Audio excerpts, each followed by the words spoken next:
What's up? What's up? What's up? What's up, Carolina Panther Nation? This is your boy Big Brother A. I'm back from sort of extended hiatus. Was away a lot longer than I originally planned, but I'm back. Okay, so you know, doing a little changes, but got a little project that I'm working on that I want to do before training camp starts. It's July is finally here. Training camp starts in about 3 weeks. So we got a little bit of time, but you know, I got a sort of idea of how I want this channel to go, and with this first page, the gridiron, I just want to do some quick, quick topics around the league, quick topics around concerning the Panthers, just some quick notes before I dig into any main topic. Uh, so really, I wanted to first, you'll see a little symbol for Frat to the Future. That's the name of the project that I'm going to be doing. And it's really going to be an analysis of our past three first, second, and maybe third round draft picks and how they're doing, what were their expectations or comparisons like when we drafted and how they're doing now. And the importance for that is, these are like the fundamental building blocks for our team. We have to draft well, and I want to see like where these picks reaches at the time, where they who were they compared to, how were they able to help the team, or what are they expected to do to help the team, and just go into a little deep analysis on that. So very fun project, very interesting project looking back, and what brought that about was the blueprint. The Panthers has a draft blueprint they put out where you sort of get to see behind the scenes. I'm pretty sure it's heavily edited, but you get to see some behind the scenes looks on who Dan Morgan and his team were looking at, who how did the draft they felt like the draft went, and this recent blueprint, this one was very good, very good. It seemed like we were looking at tackle from the get go. So you know there were tight ends mocked to us, there were safeties mocked to us, but it seemed like we were dead set on tackle. Okay, in the first round. So very very interesting, and then when the second round came around, um, even though we really liked Chris Brazil and some other wide receivers, but we went. You thought the D tackle was more important, and it's very interesting how much I guess Canals and office wanted Chris Brazil and thought, okay, we just sort of missed our chance on him, and probably how ecstatic they were that we were able to grab him in the third round. So seemed like maybe the first round pick was more so what everybody on the staff wanted, and the second round was more so a good bit what everybody wanted, but more so on the defensive side is like a more of a need pick, and some of the other picks were more like just favorites for whether the offense or the secondary coach or whatnot. So real nice to see, and I liked the draft. I thought it was a very I thought this past draft was very good. Um, very future reward oriented. Okay, so very so a whole lot of like potential. So I don't think this is a draft for like immediate results. I think this is a draft in 3 years it becomes a great draft.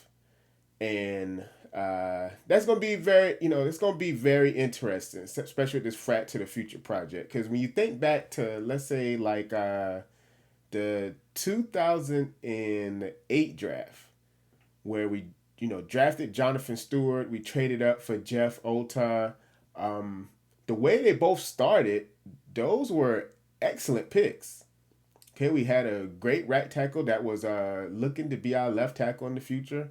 Jonathan Stewart came, and we started double trouble immediately, and in retrospect, years later, the trade for Jeff Otai was not worth it.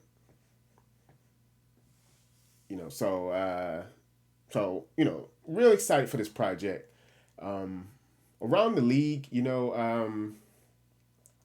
say for the NFL, NFC South, nothing major, but seemed like Baker is trying to get, Baker Mayfield's trying to get set up or get an extension. He wants to stay in Tampa. We'll see if that happens. Falcons quarterback, Michael, we don't know if he's going to be healthy enough to start. He seems like he's still recovering from injury.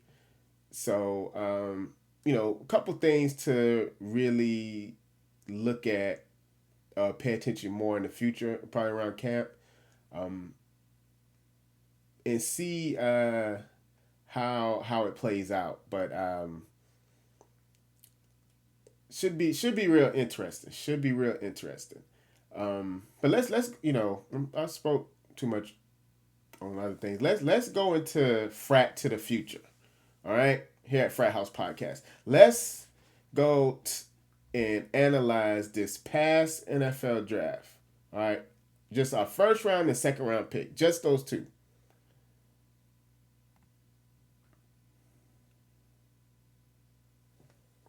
All right. So you guys should see Monroe Freeling, first round pick. Okay, this is someone, Dave Canales, he just really loved the athleticism he had at tackle. Just really loved it. When you look at his relative athletic score, he scored number 2 out of all tackles ever scored through this metric. Okay, that's how athletic. He's basically, if you wanted to build the perfect left tackle, he would look like Monroe Freeling. Right now, now I actually like getting your first rounder with such a high athletic score.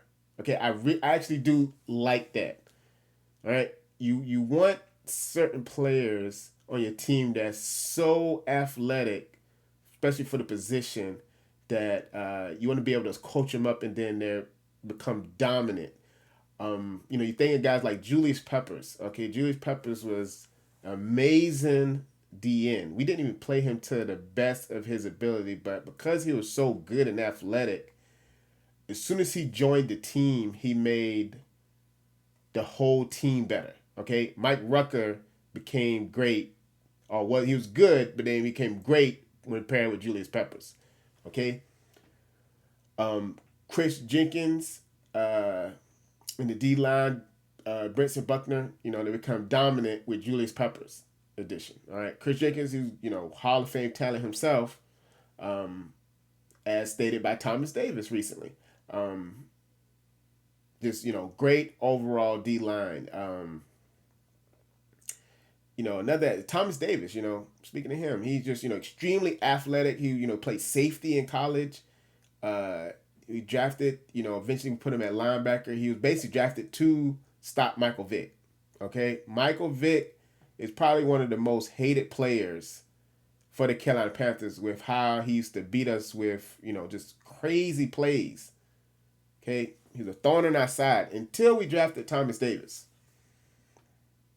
And Thomas Davis, extremely athletic for a linebacker, extremely fast, I like, using our first round on those type of players. So I put 2 images up. You're going to see that the first one is the comparison made by NFL.com Daniel Jeremiah. Okay, so he was compared to Anthony Costoso. All right, that was the left tackle for the Colts for a number of years. Primarily, I believe during Andrew Luck's years, but that's who it's compared to. Now, you look at the size and the weight, very similar metrics with arm length and whatnot. So okay, decent comparison. The second one is my comparison, and I base that off of the premium ability of the player, or premium thing we were looking for. So with Monroe Freeland, we was looking for the premium RAS score, and who else was in that score. Like, our main thing is looking, he was so athletic and young that he should have amazing ability. So I picked Taylor Lewan. All right, Taylor Lewan, I believe, is number one with the RAS score. He's also has similar physical profile, um, but same, basically the same score. So I think that would be more comparison, better comparison, um, in just off what we're looking for. Um, Now let's go off our expectations. What should we expect Monroe Freeland to contribute to the team? Okay, and I pulled up the PFF scores for both players for their like first 5 years. Okay, the first round pick, you're expecting like 4 years, and then hopefully a fifth year extension or option to look towards. So I want to do 5 years for the first rounder. So let's look at Anthony Costanzo first. He started, I believe, only started like half the season in 2011. Okay, so he had a score of about 68.9. All right, that's average. That's around an average player. Um, then following that, when he became a full-time starter, his score was around 77.6, then 77.9. And then he made the leap, his fourth and fifth year, to above average, where he got above 80. Right? So 84 and then 81.1. So he started off okay. He did, like I said, he wasn't but a full-time starter. Then once he got the job fully, he started off slightly above average for 2 years. And then he went into being pretty good to just under great. Okay, pretty good to just under great. And that's sort of how I would remember him, Anthony Costanzo. Like, pretty good. Um, so based off him, when you look at when you think back to, like, and I didn't have it posted on here, but Icky's scores. Icky basically had a score similar to the first year, all 4 years. All right, so Icky was like 64, 67, 71, and then 70 for his 4 years. All right, so according to PFF, especially pass blocking wise, he was not great left tackle. Okay, and Icky was a okay left tackle. Okay, he ranked 36 out of 89. So he was okay. I'll say, personally, I'll say slightly above okay. It's just that his strengths are not what you would want your left tackle to have strengths in, unless you're playing Madden. Okay, you don't want your left tackle to be a great run blocker but a worse pass blocker. You would prefer your left tackle to be a great pass blocker and a worse run blocker. So, if Monroe was able to copy this trajectory for his career, I see that as a pretty good pick. Okay, at least pretty good, pretty decent pick, I'd say. Pretty good. Because he would be drafted, and we don't necessarily expect him to start this next year. Should, but if not, that's fine too. we do have Walker that we signed from the Packers, but after this year, if he has a 77 score, he's already scoring better than Icky did at left tackle. So then if he gets into the 80s, then he's a better left tackle than Icky. So, year 3, that sort of, would be a good metric. It took him, he was drafted as sort of an athletic project. Year 3 for results would be great. And he's showing potential in the his first and second years as full-time starters. Let's look at my comparison with Taylor Lewan. So his score, he started off pretty. He started off good. Okay, 78.6. Then his second year, and in his first year, he didn't start full. He didn't start all the games either. Second year, it went up to 83.1. Then his third year, he made 3 straight Pro Bowls. Okay, 3 straight Pro Bowls. And his third year, I highlighted because that one specifically, he peaked just under elite. Okay, when you get your scores up to the 90s, you're peaking on elite play. And he got up to 88.5. All right, so his those years, he was a great left tackle. All right, great. All right, so his scores, the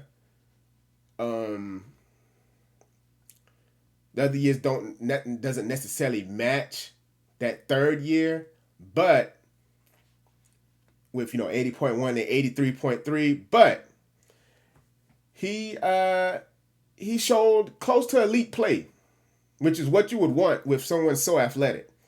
And I actually would prefer Monroe Freeland to follow this trajectory rather than Anthony Costanzo. All right. So if he starts off with, selected play, or starts off as a starter his first year, and his score is 78.6, that'll be great. Okay. Like I said, the highest score Icky had was 71. So 78 would be peaking towards pretty good as a rookie. All right. And then the second year, he goes into above average good. And then he shows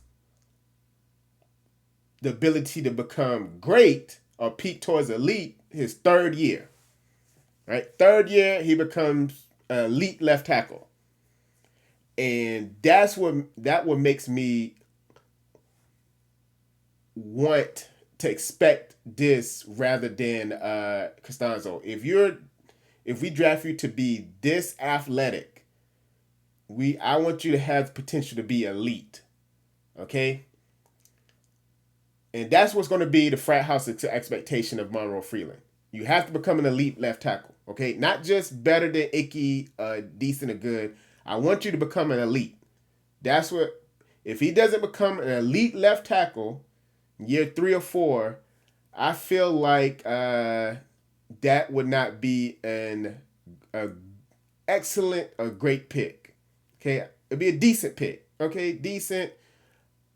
I want a great pick, especially a great first rounder. So, Taylor Lewan, he got Pro Bowls the 4th and 5th year, but his play wasn't as good as that third year. Freeland, we need you to get that, play for the third year and that type of play for the third year and keep that consistent with the 4th and 5th year. So stay in the 88s, 87s, if you can, go even higher. I didn't put Jordan Gross on here, for the Panthers because he started at right tackle. And what many Panther fans might not remember, his first stint at left tackle, Jordan Gross, was not good. All right. He struggled at left tackle his first stint at left tackle. His first opportunity as left tackle. Then we tried to put Travell Wharton at left tackle. He was not good at left tackle. Then we gave Jordan Gross a second try, and he ended up being pretty good and consistent during the second try. With this pick, I don't think I want Myron Freeland to follow that path because Taylor Moton is already holding down right tackle. We need someone to show the ability to play left tackle from day one and to progress from there. So those two picks, I would prefer he follow Taylor Lewan's career path. All right? That would make it, like I said, a great pick if he's, 3 Pro Bowls in 5 years, elite play one of those years, the third year. When he first starts, he's already showing to have potential and pretty good. I think that would make it a great draft. But let's say, I'm doing a third comparison, and this is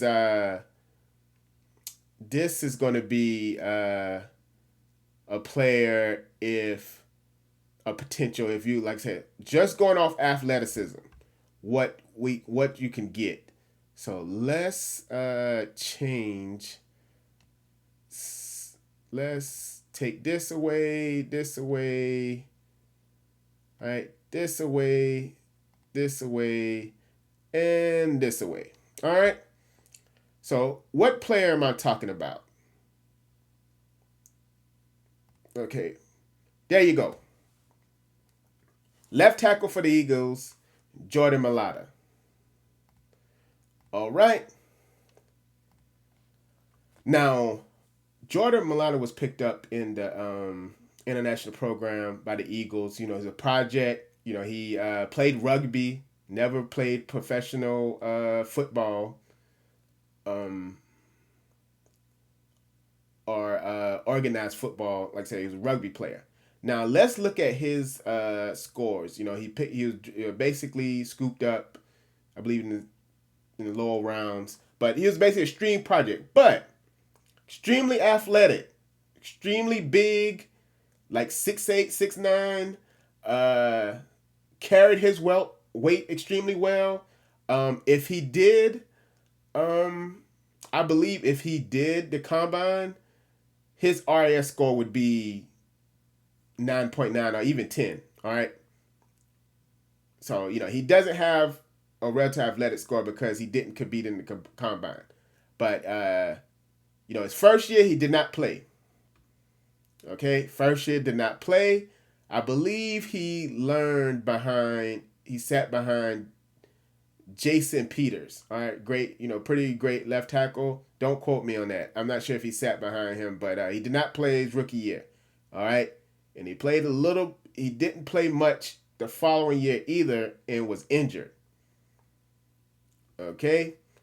Now, his first year of play, 2020, he started like as a 70.6. So he was okay. But I want you to focus on what he did after his first year. Okay? So after his first year, second year, he went straight into close to pretty good above average play. Okay? 86.9 score. Then an 84, 83.4. And his fifth year, he went into extremely elite play. All right? He ended the year 95.1. But at one point, he was the highest graded player in the whole NFL at 96. Okay, his play was that elite. He was an excellent run blocker and pass blocker. Just an elite left tackle. Number one out of all tackles. And I'm not going to necessarily expect that of Monroe Freeland. Okay? Especially not this career path. But this is how you would want a project to play, okay? Hey, we drafted you as a project, and around year 4, 3, 4, 5 is when we start, you start putting it all together. But that's for a 7th round pick. 1st round pick, no. We need to see immediate results. Or results sooner rather than later. Let's say not immediate results, but sooner rather than later. Monroe Freeling, if he can become an elite player, like in the 90s, that would be excellent. Okay, so like if his 3rd or 4th year, if he's putting a PFF score in the 90s, that means he's probably a great pass blocker and run blocker. That would be excellent. Okay, excellent. So we're going to be on the lookout for that. All right, we're going to be on the lookout. Okay, not necessarily expect that, but hey, if you can get to 88, can you get to 90, 94? Right? Can you get to 93? That's elite play. Can you be a top 3 tackle in the league? You know, you have the athletic profile. You know, the arm length, the feet, the skill, the quickness. Can you? We'll see. We'll see. But, you know, I would, for him, I would look at Jordan Mailata, how he put it together for that Eagles team. So, we'll see. But Monroe Freeling, I'm expecting him to contribute early and turn it on around year 3. Okay, so he's gonna be, you know, good, you know, some potential, but turn it on year 3. And that would, like I said, if you turn it up to year 3, become above average elite, I think that's a great 1st-round pick. All right, let's go now to the 2nd-round pick. All right, 2nd-round pick, Lee Hunter. All right, D tackle, violence. You know, that's what, you know, that's what we got on my mama. Well, no, that was Chris Brazil, pardon. But violence, Lee Hunter, violent D tackle. You'll see that NFL.com's comparison was to Kenny Clark, all right, from the Packers. All right. Like I said, similar size, profile. Now, for 2nd-rounders and, you know, rounds below, I decided to only do 4 rounds. You know, of course, you don't get the 5th-year option with them. I did a simple comparison to the guy he's replacing, Ashawn Robinson. You know, he was drafted in the 2nd round, primarily looked at as a run stuffer. And that's, you know, I was looking at the run defense. That was the main, I believe, our main draw towards Lee Hunter. Just a great run defender. You know, Ashawn Robinson, he showed that potential for run defense early. Now, this was going to be interesting because my comparison, you know, when you look at Ashawn Robinson's career, when you look at the scores, is, you know, up and down a lot. But Kenny Clark, if he's able to imitate Kenny Clark's early career, this would be a wonderful 2nd-round pick. Okay. Let's look at Kenny Clark's first. You know, he started off 74.8. And then he jumped into above average play, great play the 2nd year. All right, 87.8. All right. And then the 3rd year, Pro Bowl year, 90. All right, became elite play. And he was able to do that because his pass rush ability ended up being great. He developed a great amount of pass rush moves. You know, with Lee Hunter, some of the analysis is, okay, he doesn't have many pass rush moves, but he has potential for a pass rush to be a pretty good pass rusher. He sort of settles on being a bull rusher. If he's able to put it out like Kenny Clark, this would be a great call to our defense. You know, I love Derek Brown. You know, he's our best player on our team. He's not really a pass rusher. He's just an elite run defender and hustler. Okay, over 100 tackles in one season. but he can rush the passer, but he's not really a pass rusher. So imagine sitting Lee Hunter, who's a great run defender, and turns into a monster pass rusher. It'd be an excellent addition to our defense. We like to run this nickel, sort of like a 2-4-5, two down linemen, four linebackers. We're able to do that. If Lee Hunter can add to just being instead of just being a great run defender, but also some pass rush, that makes the whole defense, like I said, extremely better. So, Kenny Clark, the sad thing with him is after the first 4 years, he fell off hard. Fell off hard for the Packers. Okay, the Panthers extended him, and then he had scores of like in the 50s. All right, so he was below average at D tackle for a number of years. We don't want that though. So we want the opposite. Now, my comparison is going to be sort of the opposite with his trajectory. Ashawn Robinson, he started off sort of similar, decent. Then he did not have a good year that second year. Now, that's when the Lions went, I believe, like only 2 wins throughout the season. They had a horrible team all around. All right, so just seemed like everyone played horrible that year. So 66.7. But you go to his third year, he had an 89.7. All right, that's pretty much elite play. And he got it primarily as a run defender. All right, and the funny thing is, he was the Lions had another great D tackle paired up with him.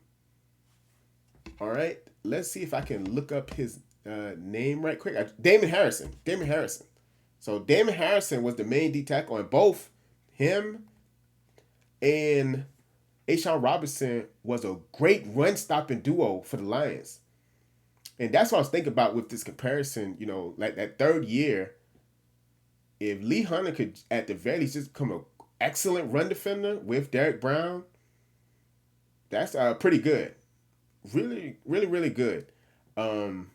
Fourth year, Ashawn Robinson had a very bad year. Very bad year. And he ended up leaving to go, sign with the Rams. I guess Lions probably thought, hey, that was a fluke elite year. He did not, he played his worst football his fourth year. Ashawn Robinson had a pretty good second part to his career. So with the Rams, he was pretty good. His scores in the 80s. And with the Panthers, his first year with us, his scores was in the 80s. So seems like he's better in the latter part of his career versus early on, but he did show elite play his third year. Another guy I was looking to include here was Linval Joseph, D tackle. But Linval Joseph sort of peaked with another team, and that's not what we want with Lee Hunter. He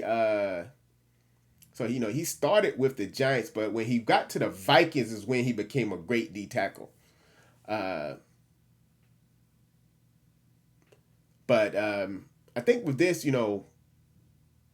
with my comparison, he sort of peaks the third year.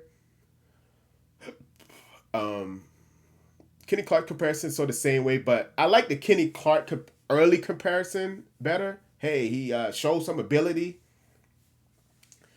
Second year for elite play, third year's elite play, and he doesn't fall off so hard the fourth year. Something I've noticed with D tackles very run stopping D tackles very rarely stay with their original team. So that's something to keep in mind. If you're not a pass rushing D tackle, if you're more a run defender, you usually leave the team. And we've noticed this with our Panthers. We like with Star Lutulele, he was more of the run defender when we also paired him with K'Wan Short, drafted in the same draft. We chose to extend K'Wan Short and let Star Lutulele go. So, there's plenty of other examples, but what we should look is Lee Hunter might not, if he doesn't develop pass rush ability, he probably will not re-sign with the Panthers. We probably will let him go. So with a second round, I don't want that. So my expectations for him is actually going to be more FratHouse. We're going to want him to show more Kenny Clark than Ashawn Robinson. Why? Because we want him to stick on the team. We want him to excel and stick on the team. So we're going to expect him to develop some pass rush ability, some good pass rush ability, like 6 sacks a season pass rush ability. And we want him to develop that year 2. Year 2, and then, perfect it year 3. That's what we're gonna. So that's the expectations we're gonna put on Lee Hunter. All right. If we don't do that, then while he might play well his 3rd, 4th year, he will probably sign with another team who's looking for a run defender and peak with them rather than with the Panthers. And we don't want that. We don't want a guy that, we developed and he, became an excellent run defender to peak with another team. There's, like I said, there's plenty of other examples. Damon Harrison, I believe he started with the Jets, peaked with the Lions. I almost threw in Chris Jenkins as sort of like the excellent comparison we can get. But I cannot find any PFF scores for Chris Jenkins. But, man, less as sort of like, to excellent or perfect ability. If he's able to turn into a Chris Jenkins, Chris Jenkins became like a Pro Bowl player 2nd year. And just became an excellent D tackle, one of the best D tackles in the league as a nose tackle. But just dealt with a lot of nagging injuries. Then we let him go to the Jets, or traded him to the Jets. He played excellent the first year with the Jets, but then injuries again slowed him down. So that's I believe Chris Jenkins PFF scores are probably in the 90s, 2nd and 3rd year. If he could do that, great. Because Chris Jenkins could provide pass rush ability. But, Kenny Clark, early Kenny Clark, that's what we're going to keep up. And, that's what I want Lee Hunter to aim for. Because we want you to stay a Panther. Okay? At least through the 2nd contract. At least. So, you start primary as run defender, you got to develop a pass rush. So, those are going to be our expectations. One thing you're going to notice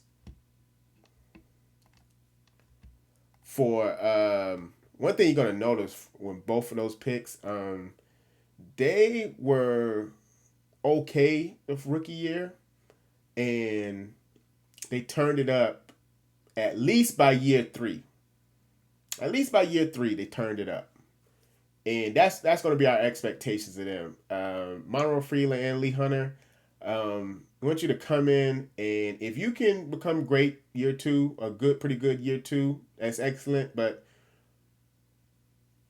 we want you to be good, and then we want you to be great year 3. All right? We want you to be great. And if you could take it up to being elite, even better. So, Monroe Freeland, hey, if you take it up to elite, we have an elite left tackle. Right? Elite. And Lee Hunter, if you take it up, we're going to have an elite D tackle. Elite. So, when you think of like elite left tackle, think of Jordan Gross, his last few years with the Panthers, but even better. A name I was going to throw out there was Ryan Clady for the Broncos.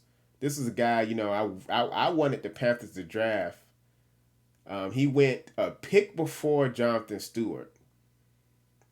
But at one point, he was the best tackle, or one of the best players in the league. He was that good at tackle. Um, and it's one of the things. Imagine if we went Ryan Clady. He dealt with injuries later on, but imagine if we went Ryan Clady and like Matt Forte.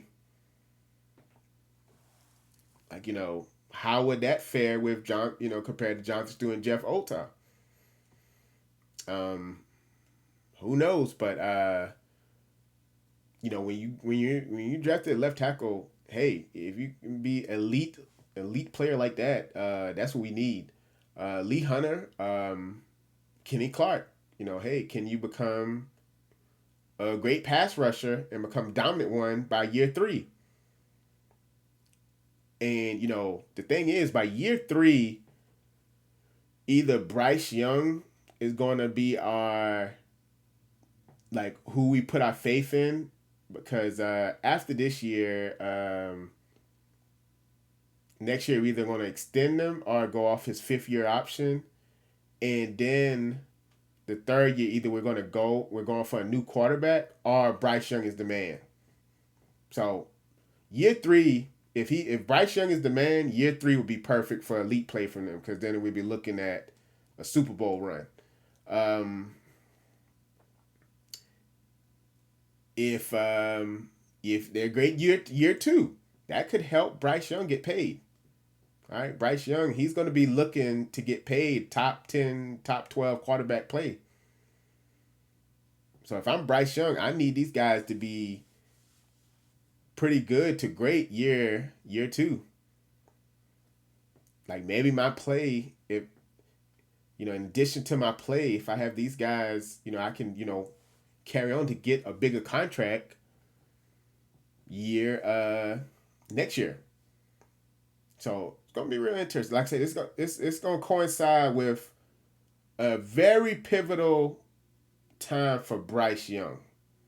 This, and usually you want, the thing is, usually you want like more project players when you're already good. You don't want project players in a pivotal time, because you might try to play them sooner rather than later, and it might not be ready, and it turns out bad. You sort of mess up their confidence. And that's something we did that we'll look into when we review the 2004 draft. And that's a draft, as soon as we made it, I hated that draft. I hated the 2004 draft. All right? Hated it after the first 3 picks. The first 3 picks, I was like, I hate this Panthers draft. And so far, just going over that draft, and even the draft before, those were not good drafts. But like I said, we might get into that more with Frat in the future, because some of those guys, this is their 3rd year. And I'll go ahead and say the names. Xavier Legette and Jonathan Brooks, man, this is a make or break year for them with the Panthers. I'm not sure if Xavier Legette is going to be on the team at the start of the season. Jonathan Brooks, you have 2 running backs basically in front of you. What are you going to contribute to the team? Because if not, man, he's going to be off the team. He's been hurt, so he hasn't contributed anything to the team at all. So, but I don't believe this team is in a as pivotal moment as back then. So I think we got time to slowly develop these guys, but or develop them with some time. But yeah, we're gonna need results early. So tell me what you think.